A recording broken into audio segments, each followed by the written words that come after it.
I had turned 13 that summer, really tall for my age, all knees and elbows. My parents were hosting a small get-together, old neighbors from flats that we lived in when I was little. Nothing fancy, just cheap beer, the smell of cigarettes, and a record spinning in the living room. I'd been sent to bed early, told the adults needed to talk.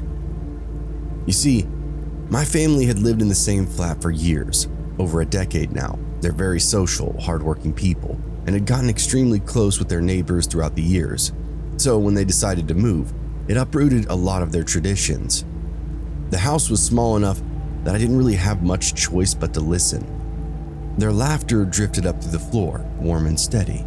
It's fun to eavesdrop like that when you're a kid, and extremely comforting for some reason. So I lay there half in the dark, watching the light from the hallway spill under my door, the voices below fading in and out like waves. I was almost asleep when I heard my name. Benny. That snapped me awake. A woman's voice followed, one of the neighbors. Do you remember when Benny used to say there's somebody in his room? The chatter quieted, and my mother's voice came next. God, I've almost forgotten about that. Then the woman again, her tone lower. There's a family in your old flat. They've got this little boy, 3, maybe 4. He's been saying the same thing. Keeps telling his mom that there's a man standing in his room at night. The laughter that followed sounded forced. My father mumbled something that I couldn't quite make out. Exact same words, the woman said. Just like Benny used to say. I froze. I don't remember ever saying anything like that. No man in my room, no nightmares. I wanted to call down to ask what they were talking about, but I couldn't bring myself to move. The more I thought about it, the less I remembered and found myself overwhelmed with fear. The air in my room felt different, thick somehow, like somebody else was in there with me. Downstairs, the record skipped and warbled, and the singer's voice warped mid-tone. Everybody got quiet downstairs, only for a moment. That told me they heard it too. My mother said, "It stopped after we left, and that's all that matters." After that, the laughter returned. Somebody poured another drink, and everybody sounded normal again. I could tell they were still swapping creepy stories about our old flat, but the focus seemed to be taken off of me now. I couldn't sleep, so I just laid there, listening to the house breathe, the pipes ticking, the faint hum of the fridge downstairs, the soft drag of the needle on the vinyl below. Every sound felt like it was inside my skull. For the first time, the shadows in my room were terrifying to me. Everything felt alien and out of place. As I stared at the ceiling, I thought I heard something shift inside the wall beside me. The next morning, the smell of coffee drifted up the stairs, mixing with that faint trace of cigarette smoke that always seemed to linger after my parents had company. I got dressed slowly, listening for their voices. My dad was gone already. Saturdays meant early shifts at the garage. It was just me and my mom in the kitchen. She was at the counter, hair pulled back, still in her robe, humming to herself while she rinsed some dishes off. For a minute, I thought about keeping quiet, pretending that I never heard anything, but the question was already sitting heavy on my chest. "Mom," I said, "what were you guys talking about last night?" She looked over her shoulder. "Last night? The people from the flats. You said something about me seeing somebody in my room?" Her hand stopped in the sink. The water kept running. "You don't remember that?" I shook my head. "No. Was I dreaming or something?" She turned the faucet off, wiping her hands, and leaned against the counter. For a long time, she just stared at me like she was deciding whether or not to tell me. Then she just sighed. "You were 4, maybe 5. You'd wake up crying almost every night. Said there was a man standing by the window, watching you." I felt my stomach drop. "What kind of man?" "You never really said much more than that," she replied. "Sometimes you'd point at the corner by your dresser, other times by the door. You'd cry until we turned the light on, then it would stop. I figured it was just some kind of bad dream." She followed that with a small, uneasy smile, like she didn't even believe the words herself.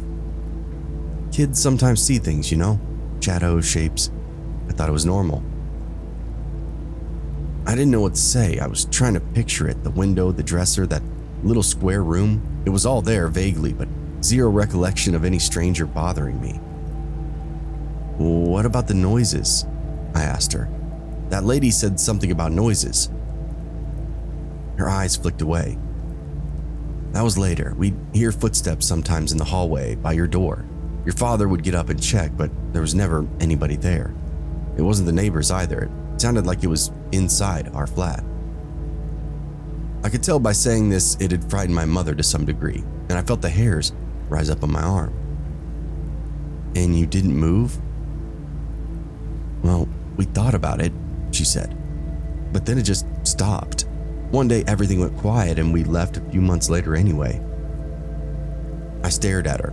She tried to smile again, but it didn't reach her eyes. "I don't remember any of that," I said finally. She nodded. "Good," she said. "Maybe that's for the best." I didn't argue, but when I went back upstairs, I caught myself standing at the doorway of my room, staring at the window, nervous to step inside. The place was empty, but my body didn't accept that. Every alarm was going off in my head now. That night after dinner, my mom brought it up again. She was sitting at the kitchen table, staring at her coffee like she could see something inside it. "You know," she said, "I never told you the last part." "The last part of what?" I asked her. She hesitated and then said, "What happened before we left the place?" She told me about a Sunday afternoon. I'd been napping and she'd had the record player on, Fleetwood Mac, Rumors, Side 2. Sunlight was coming through the blinds, everything super ordinary. Then the music slowed. Not a skip, not a scratch, it just slowed, like somebody had set their finger on the vinyl. I watched her face change, and again I saw fear take my mother over. She said she stood there in the kitchen, listening to it slow down second by second, and she was in total shock. She knew something was wrong, but not how wrong. In that moment, all she could think about was my bedroom stories about seeing a man walk the walls. She reached up and mimed the motion. It kept dragging until the voice didn't sound like a voice anymore, just distortion, almost demonic. The whole apartment felt sick. I could hardly even breathe.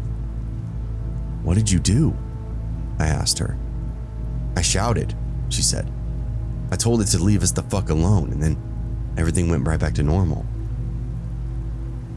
She looked past me then, into some place that I couldn't see. "I called your dad, told him that we were moving, and that was that. We packed and didn't look back. It was heartbreaking to leave all our friends behind, but what could we do? I heard it myself, and I knew we couldn't live there anymore." I wish it would have ended there. I guess it should have. The danger was gone, right? But that story sat in my chest all night like a brick. Every sound in my house was now making me jump. Just the thought of closing my eyes was scaring the hell out of me. Around midnight, I got up for water. The house was dead quiet except for the hum of the fridge. And then, in the distance, I heard it, a faint sound from the living room. A record spinning, but not playing music. It has a bumpy, scratchy sound to it, unmistakable if you grew up around vinyl. I froze in the hallway. My mom had gone to bed hours ago. Dad was working nights. We still had the record player, but my parents had been slowly switching to CDs at this point. Still, I heard it, soft and distant. Fleetwood Mac. My skin turned to ice as I stepped into the living room. As I got closer, the needle was down, record turning. The sound was warped, dragging slow, and the woman's voice was stretched into something inhuman.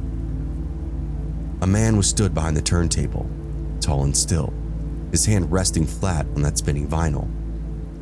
The record kept turning beneath his palm, fighting to play. The air around me felt hot, like I was inside an oven. I couldn't scream, I just watched as he lifted his hand away. The song jumped back to full speed and clear, like nothing ever happened. The man was gone, or rather, I realized there was no one there at all, just early morning shadows caught in the darkness of the living room. That being said, the record kept spinning, and that should have not been there. I ran upstairs, slammed the door, and locked it, and Mom came to check, and I told her what I found. She went pale and said she must have forgot to turn the record player off. I didn't buy it, and to this day, Won't venture around the house alone past my bedtime, and I sure as hell don't listen to Fleetwood Mac.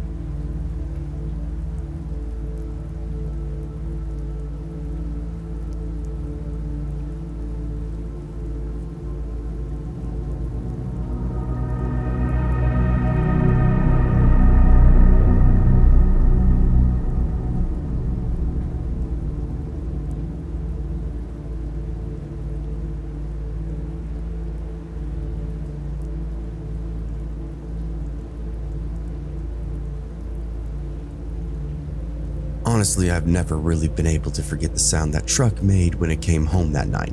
I know it sounds dramatic, but let me explain so you get the full picture. It's been over 20 years now, and sometimes I still wake up thinking I hear it idling outside my window, like a dying animal trying to breathe. Marietta, Georgia, early 2000s. Back then, the air smelled like cut grass and gasoline, and every house on our cul-de-sac looked pretty much the same. White siding, small porch light, cracked driveway. I lived next door to John and his mom, nice enough people. She kept begonias in the front window. He worked some kind of warehouse job and liked drinking and listening to loud music. You wouldn't call him a bad person, just one of those guys who could never quite outrun a Friday night. That evening, I remember the sky being filled up with a storm that never came.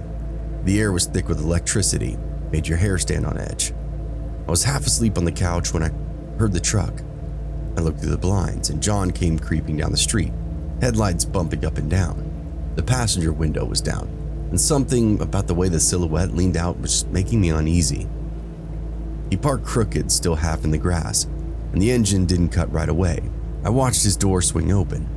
He stumbled out, left the headlights burning into the siding of my house, then just kind of went inside. Didn't even bother to close his truck door. The engine kept rumbling, and I remember thinking maybe I should go out there, tell him to shut it off before he drained his battery, but something inside me told me not to.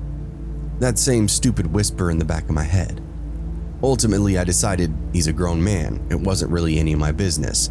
As mentioned before, he was a drinker, had a habit for finding trouble, and I didn't want any of it to come back on me.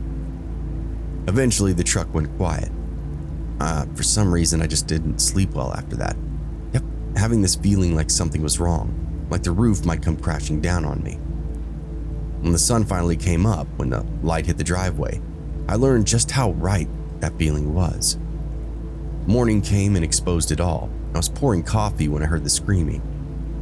At first, I thought it was a kid, somebody's brat down the street, but it didn't stop. It climbed and broke, and then turned into this guttural wail that snapped the air in half.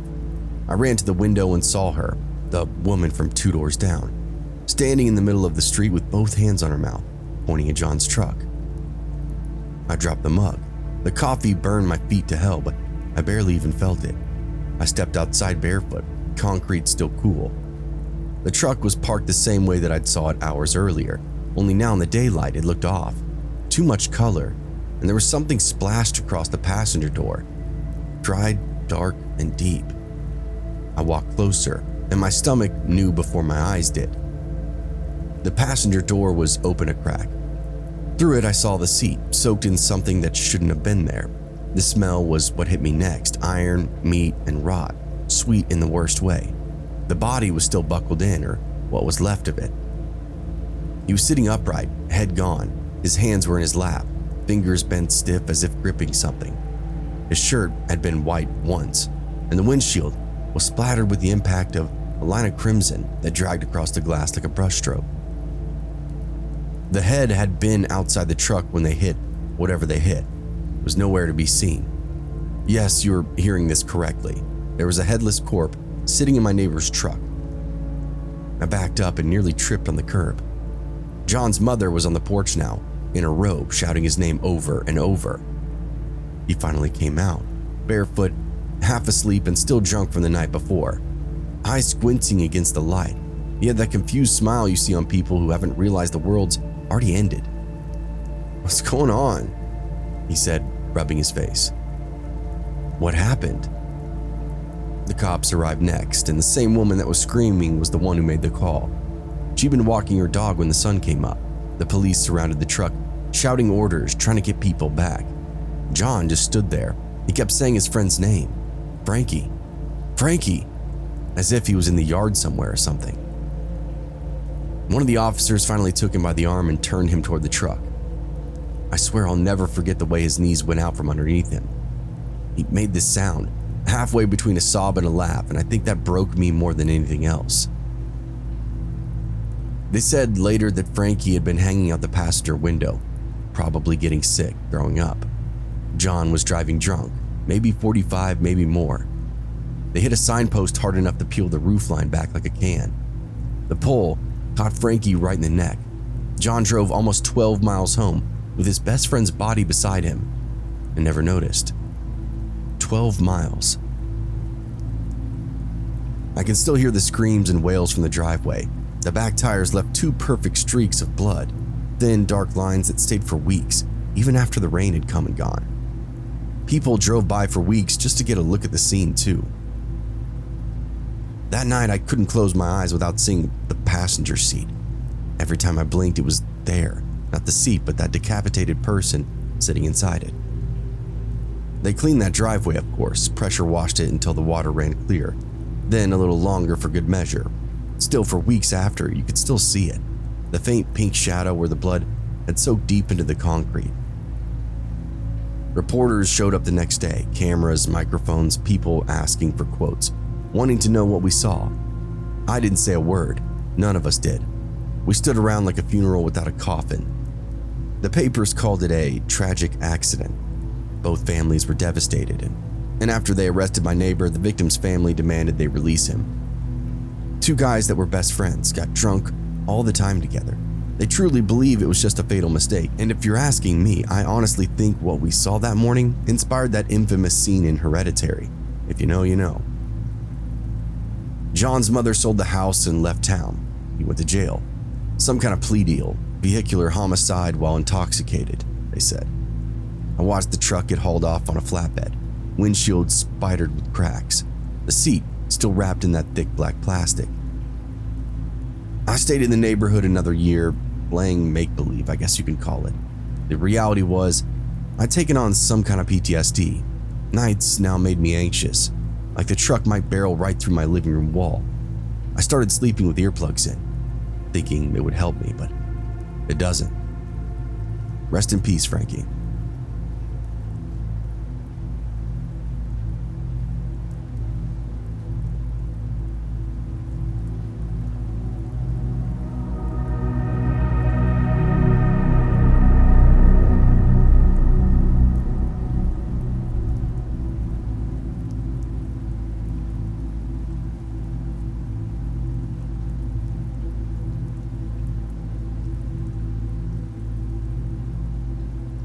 Back in February of 2010, my wife and I signed the papers on her first place. This tidy little 2-story in a quiet neighborhood outside Columbus. When we pulled into the driveway that first afternoon, the sun was melting the last of the winter snow off the eaves, and everything about it looked right. I can honestly tell you that I really loved that house. It had fresh paint, new carpet, brand new appliances. It felt like a guaranteed future. We spent the next few weeks turning it into ours, painting the trim, hanging curtains, laughing over what little we had. She wanted soft yellows, I wanted gray and white, and we compromised pretty much everywhere, and it felt good to do so. Even the creaks in the floor had personality. At night, we'd fallen asleep bone tired, hearing the furnace kick on and the woods sigh in the cold. The noises were pretty comforting at first, the heartbeat of a new home. But slowly they started to sound terrifying to me. The first time I really noticed it, I was alone. She'd gone to bed early and I was downstairs cleaning paint rollers. Something thumped overhead, a single step. I froze, listening and waiting for it again, but the silence completely filled everything. I wrote it off as the house settling because that's what you do, right? A few days later, my wife mentioned things being off. A folded stack of towels that she'd left on the bed now showed up in the hallway. My work gloves, which had been on the garage shelf, turned up in the upstairs bathroom. We joked about losing our minds in our 30s. But by the 3rd week, our laughter would soon fade. The noises were now more consistent, long, unsettling creaks that stopped the moment one of us spoke. We continued to tell ourselves it's nothing. Every house has these quirks. Maybe ours was just a little louder. Then one Friday evening, standing in the kitchen while the radio played low and the smell of onions was filling up the air, we heard a sound that did not belong. A cough, a man's cough, practically on top of us. My wife looked at me knife in hand, eyes wide. The radio continued to play, but everything else in the room went still. I nodded at her. We didn't have kids. We didn't have company. Every window in the house was locked. I turned off the faucet. The drip stopped and the silence that followed was thick and absolute.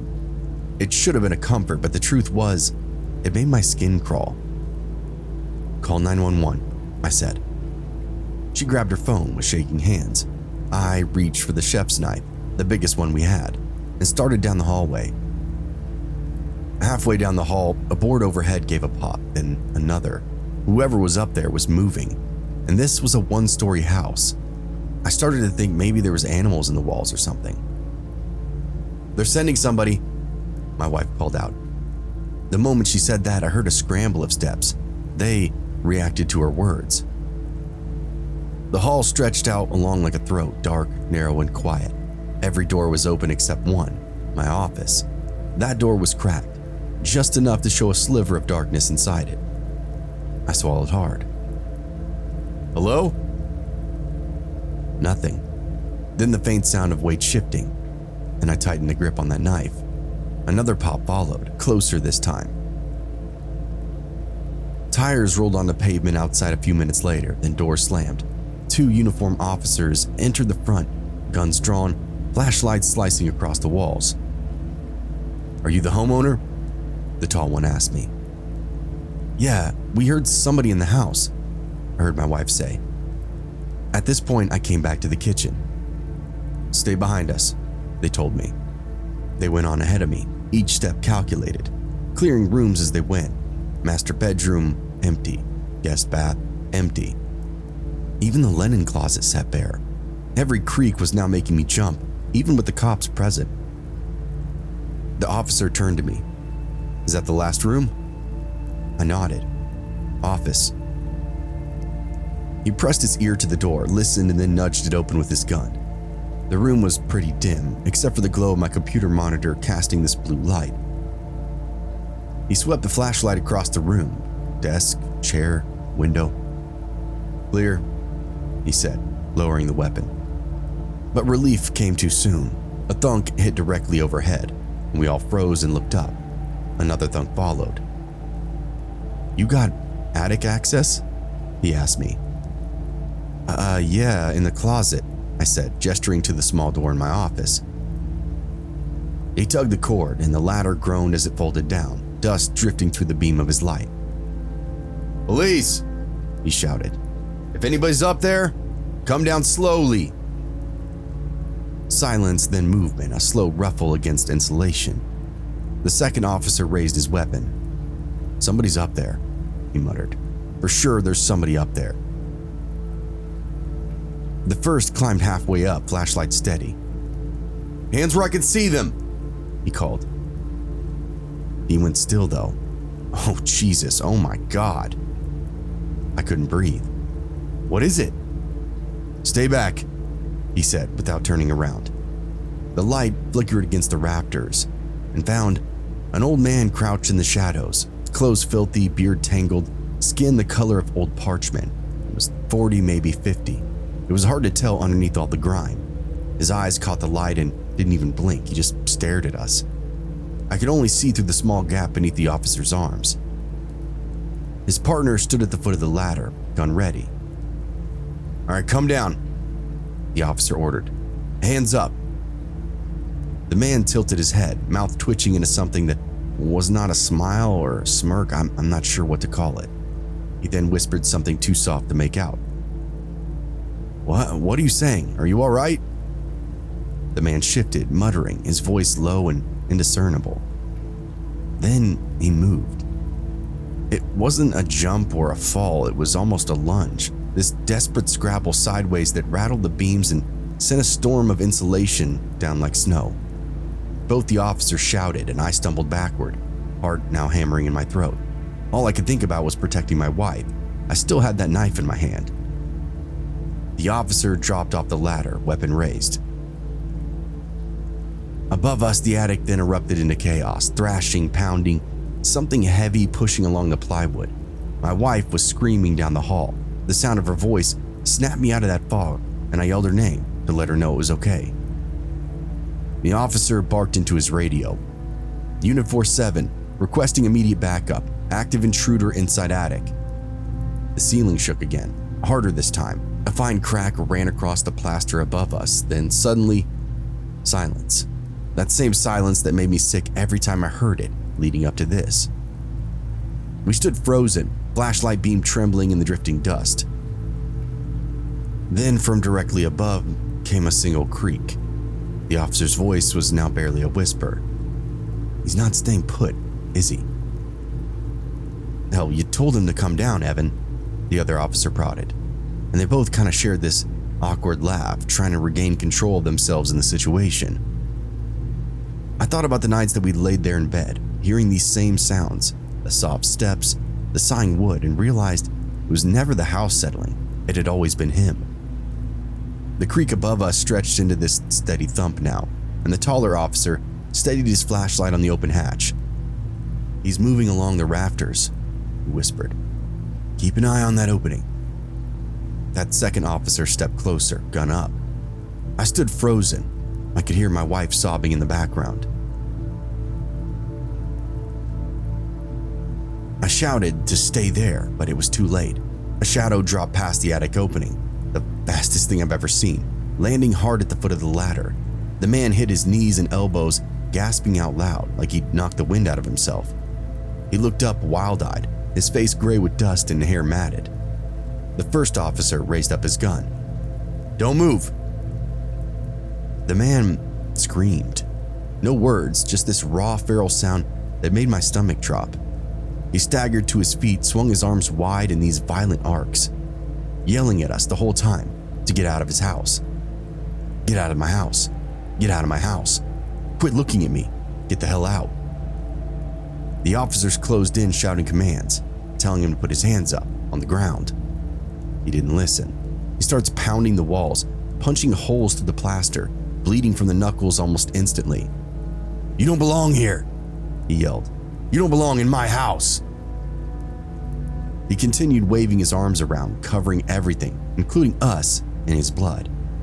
The taller officer lunged, finally trying to grab his wrist, and the man jerked away, crashing into the hallway wall, knocking down this framed picture that shattered on impact. He slipped in the glass, fell, then scrambled up again. The broken glass opened him even more, and I watched as the carpet now became soaked in blood in real time. I continued to back up down the hallway, yelling for my wife to just get out. She was crying, voice shaking as she fumbled for the door latch. The man bolted up toward me, and one of the officers barked at him to stop, but he didn't. He barreled straight into me and knocked me to the ground. I was far too concerned with trying to keep his open wounds from me. I barely had time to even react. I went down and curled up, ready for more. Instead, he turned on them with his now glazed, trembling rage, chest heaving, eyes darting like a cornered animal. He looked exhausted to the point of collapse. He screamed again, and it drowned out everything. Then he lunged for the flashlight beam, maybe trying to surprise them. The taller officer slammed him into the wall, the second one cuffing his wrist, then the other, both of them now panting. That struggle only lasted a few minutes, but it really felt like a lifetime. When it was finally over, the man went limp, and they eased him to the floor, still breathing hard, face now pressed up against the carpet. The whole time he was just mumbling into it, words that didn't quite make any sense. Something about living here first and something about the quiet, whatever the hell that meant. The taller officer looked at me, sweat streaking his temple. "You okay?" I nodded, though my whole body was shaking. "Who is he?"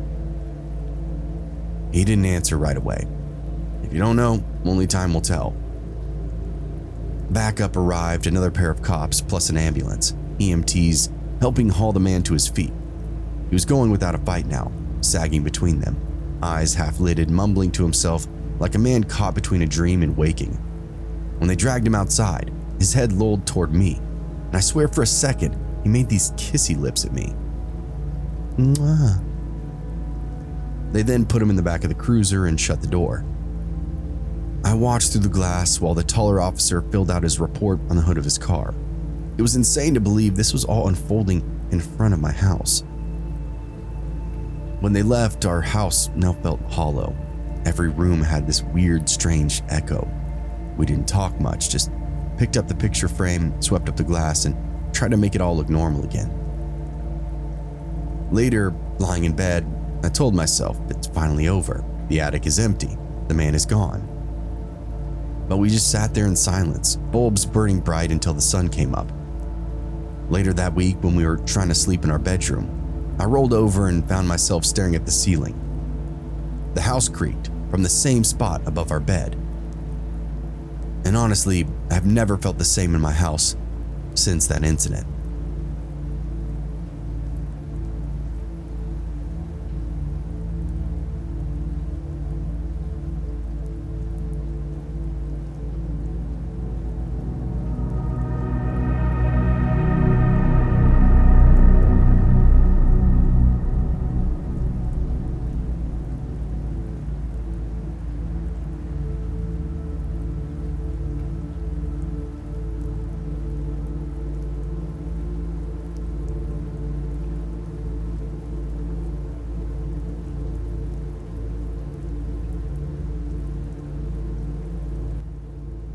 Hey everybody, I haven't done one of these in a super long time, and this episode is a little shorter than normal, so I figure why the hell not?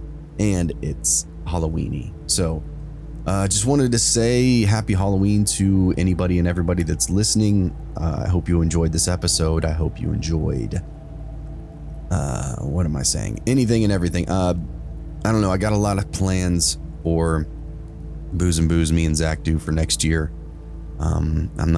It's not concrete on exactly what we're doing yet, but I have a pretty good idea that we are going to be leaning towards that one episode a week type of thing, so it gives him more time to find some quality stories. I had a lot of you reach out to be story finders, and I actually put all of your emails into this folder in my email to potentially reach out to you guys if need be. But I appreciate anybody and everybody that reached out. I'm keeping all of your names just in case it doesn't work out or I need more stories, whatever, more people to find stories, whatever. So yeah, I already lost my train of thought again. Basically, yeah, be on the lookout for that. Obviously next year, the rest of this year is going to stay, the same 2 episodes a week. But next year, I'm pretty sure that's going to be the new formula moving forward. I think I'm only like 500 subs away, or close to almost 500 subs away from 100K. And when I get to 100K, I'm 100% going to do like a pretty big stream, a live stream giveaway where I'll give away some merch and some other cool stuff, as well as kind of like making it I was thinking about doing like a Hot Ones type of thing, because I bought the Hot Ones sauces. So I'm thinking about getting 10 wings and going on camera and eating hot wings every time I mess up during a story. I have to take a bite out of a wing or something like that. Have some beers, have some drinks, do some giveaways. I don't know. I feel like the 100K stream, live stream, whatever, should be pretty dope. And I'm not sure if that's going to happen before the end of this year. Maybe, if we're lucky. And then I'll obviously keep you in the loop on that. If you're not in my Discord, or you don't have Discord or whatever, please go join it. My plan is once I get back to November and things calm down on my end again, I will be streaming on there, once a week. And that's also something that I want to do as well, where I next year will give me more time, because if we're only doing 1 episode a week, then I can do a stream at least once a week where we play games, shoot the shit, tell stories, whatever. That'll give me a little bit more time, because I don't know, that'll just open up my schedule a little bit. I'm starting a clothing company on the side too, so along with trying to do 3 episodes a week throughout October, as I always shoot myself in the foot and bite off way more than I can chew, but here we are. Yeah, I don't think there's really too much else. I'll obviously keep you in the loop about the live stream. I'll keep you in the loop more about when we have concrete about what's going on for sure in 2026 as the formula, all of that stuff. And yeah, go eat some candy, go watch some good horror movies, cuddle up on the couch, drink some hot cocoa, have a cold drink, hot drink, drop it down your throat, whatever you got to do, whatever you want to do. Happy Halloween, everybody. Thanks for listening, and I'll see you next week for I don't remember what. I don't remember what the next theme is, but we'll see you then. All right, bye.